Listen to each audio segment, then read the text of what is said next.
All right, I'm the Flat Rate Master, and today we're talking about automotive trainers against YouTubers. Lately, there's been a lot of, don't want to call it mud throwing, but let's call it that, from automotive trainers against YouTubers.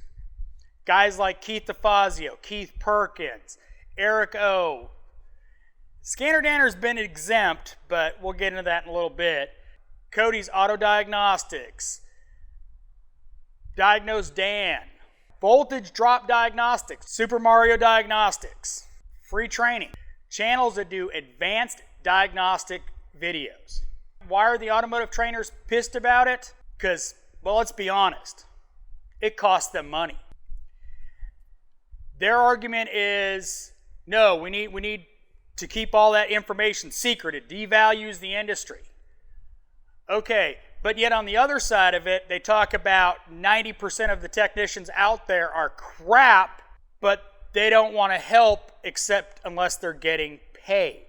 As YouTubers, Eric O gets paid. He puts effort into it, just like they put effort into a training class. He puts effort into videotaping, editing, and putting out case studies. It's time consuming. It is. But their issue is that we're giving away information for free. Well, guess what? This isn't the 1980s. This is the information age. You don't like YouTube? Well, it ain't going away. Now, I'm going to put a little side note on repair videos. Yes, there can be an argument saying that that does devalue our industry because you show a shortcut that turns a 4-hour job into a 2-hour job.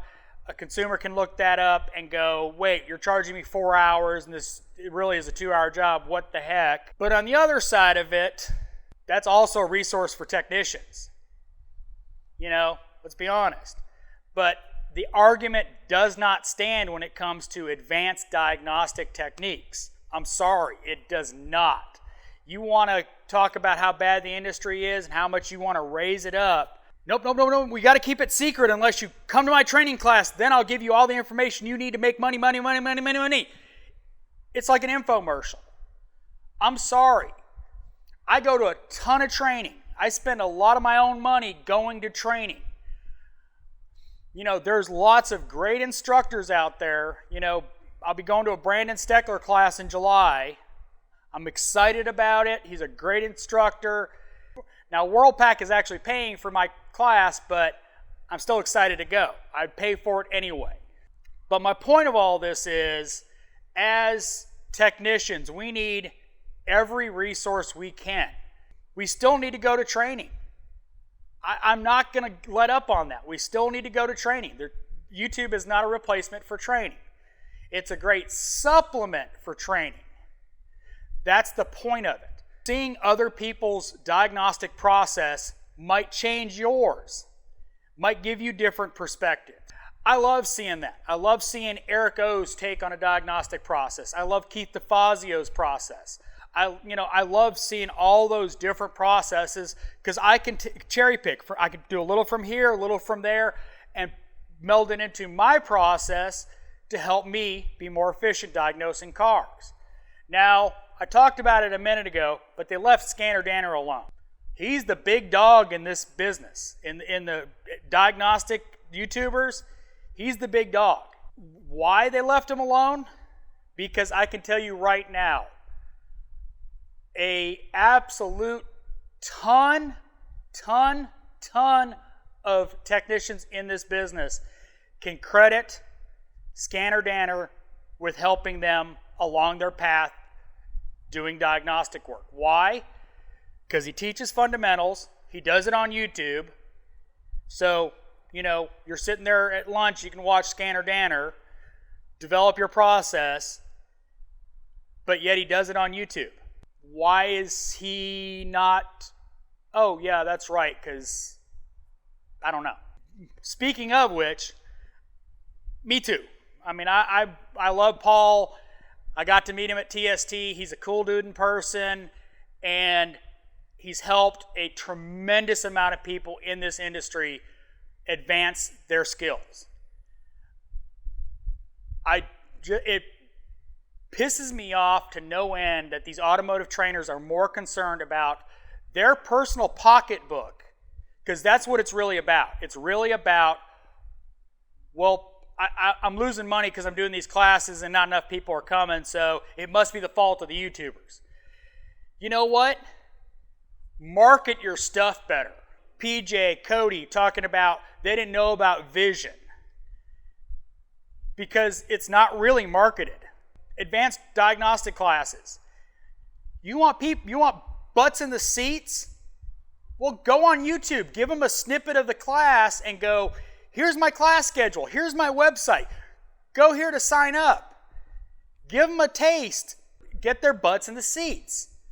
Giving away a little bit of information is not devaluing the industry. It is lifting it up.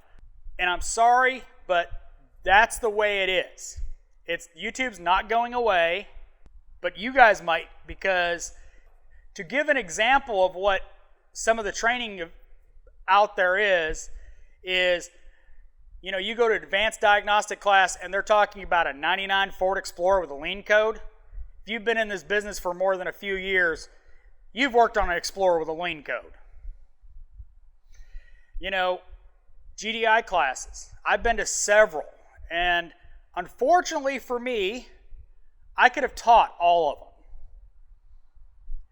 Not because I'm some super GDI tech, but because they were that basic. If you want the big dogs in the classes, but you teach to the lowest common denominator, but yet you wonder why the top dogs don't come to your classes anymore, is because for the first half of the class, you're teaching stuff that they've known for 10 years.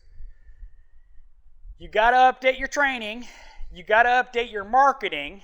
Use the resource YouTube the way it's meant to be. Use it to get guys to your training classes. Look at what Keith DeFazio did with TST. I'm sorry. There were a lot of butts in those seats from Keith DeFazio, Eric O, and maybe a little bit from me. But YouTubers made that a bigger event. Plain and simple. There's no other way around it.